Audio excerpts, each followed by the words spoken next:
colonne sonore di Sakamoto Uno di Giorno. Grazie.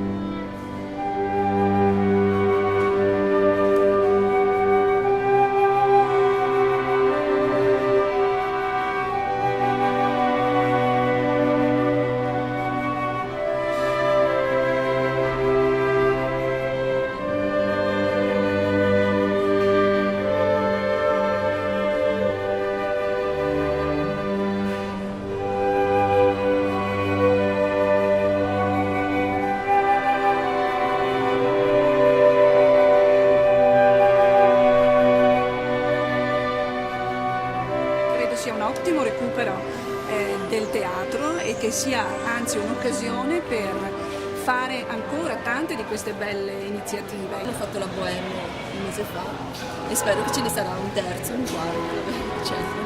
Per me è stata una bellissima sorpresa che mi ha staccata dalla quotidianità.